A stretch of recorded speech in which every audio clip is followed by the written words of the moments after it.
So ನಮ್ಮ ಜೊತೆ ಈಗ ಕರ್ನಾಟಕದ ನಂಬರ್ 1 ಅಂದರೆ ಫಸ್ಟ್ ಪ್ರೋ ಚಾಂಪಿಯನ್ ಇದ್ದಾರೆ ಹರಿ ಅಂತ ಹೇಳ್ಬಿಟ್ಟು. ಸೊ ವೆಲ್ಕಮ್ ಹರಿ.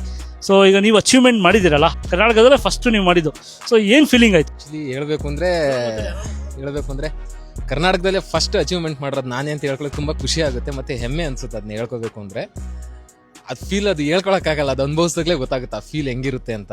ಅದನ್ನ ಹೇಳಿ ಎಕ್ಸ್ಪ್ರೆಸ್ ಮಾಡೋಕ್ಕಾಗಲ್ಲ ಯಾವ ಥರ ಇರುತ್ತೆ ಏನಂತ. But I am very happy with that. ನೀವು ಕರ್ನಾಟಕ ಫಸ್ಟ್ ಪ್ರೋ ಚಾಂಪಿಯನ್ ಆಯಿತಾ. ಸೊ ನಿಮ್ಮ ಜರ್ನಿಯಲ್ಲಿ ಯಾವ್ಯಾವ ಇಶ್ಯೂಸ್ ನೀವು ಫೇಸ್ ಮಾಡಿದ್ರಿ, financially, mentally, emotionally? Like can you highlight few of them? ಯಾಕಂದರೆ ಇದು ಎಲ್ಲರ ಜರ್ನಿಯಲ್ಲೂ ಕಷ್ಟ ಏಳು ಬೀಳು ಇದ್ದೇ ಇರುತ್ತೆ, ಅಪ್ಸ್ ಆ್ಯಂಡ್ ಡೌನ್ ಇದ್ದೇ ಇರುತ್ತೆ. ಸೊ ನಿಮ್ಮ journey as A pro athlete, pro champion, ನಿಮ್ಮ ಜರ್ನಿಯಲ್ಲಿ ಏನು ಕಷ್ಟ ಆಯಿತು, ಅದನ್ನು ಹೆಂಗೆ ಓವರ್ಕಮ್ ಮಾಡಿದ್ರಿ? ಲೈಫಲ್ಲಿ ತುಂಬ ಪ್ರಾಬ್ಲಮ್ ಆಗಿದೆ ಫೈನಾನ್ಷಿಯಲ್ ಹೇಳ್ಬೇಕು ಅಂದರೆ. ಯಾಕೆಂದರೆ ನಾನು ನನ್ನ ಜರ್ನಿ ಸ್ಟಾರ್ಟ್ ಮಾಡಿದ್ದು ಒಬ್ಬ ಜಿಮ್ ಟ್ರೈನರಾಗಿ ನಾನು ಸ್ಟಾರ್ಟ್ ಮಾಡಿದ್ದು ನನ್ನ ಜರ್ನಿನ. ಅದರಿಂದ ಈಗ ಬಾಡಿ ಬಿಲ್ಡಿಂಗ್ ಮಾಡಬೇಕು ಅಂದರೆ ತುಂಬ ಈಸಿ ಅಲ್ಲ. ಯಾಕೆಂದರೆ ಫೈನಾನ್ಷಿಯಲಿ ತುಂಬ ಅಂದರೆ ಸ್ಟ್ರಾಂಗ್ ಆಗಿರ್ಬೇಕು ನೀವು ಫೈನಾನ್ಷಿಯಲಿ ಆಗಲಿ, ಅದಿದ್ರೇ ಮಾಡೋಕ್ಕಾಗೋದು. ಬಟ್ ನಾನು ಆ್ಯಸ್ ಎ ಜಸ್ಟ್ ಟ್ರೈನರ್ ಆಗಿ ನಾನು ಸ್ಟಾರ್ಟ್ ಮಾಡೋದಾಗಿಂದ ಫೈನಾನ್ಷಿಯಲ್ ತುಂಬ ಕಷ್ಟ ಆಯಿತು, ತುಂಬ ಅಂದರೆ ಕಷ್ಟ ಆಯಿತು.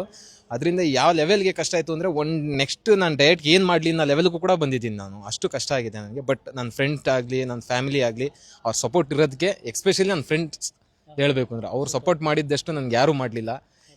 ಇಷ್ಟು ಅಚೀವ್ ಮಾಡಿದೆ ಅಂದರೆ ನನ್ನ ಫ್ರೆಂಡ್ಸು ನನಗೆ ಆ್ಯಕ್ಚುಲಿ ನನ್ನ ಸ್ಟಾರ್ಟಿಂಗ್ ಡೇಸಿಂದ ನನಗೆ ರೂಪಾ ಅಂತ ಮತ್ತು ಮೋಹನ್ ಅಂತ ಇದ್ದಾರೆ. ಅವರಿಬ್ಬರು ತುಂಬ ಹೆಲ್ಪ್ ಮಾಡಿದ್ರು. ಆಮೇಲೆ ನನ್ನ ಫ್ರೆಂಡ್ ಮೋನಿಕಾ ಅಂತ ಇದ್ದಾರೆ, ಅವರು ಹೆಲ್ಪ್ ಮಾಡಿದ್ರು.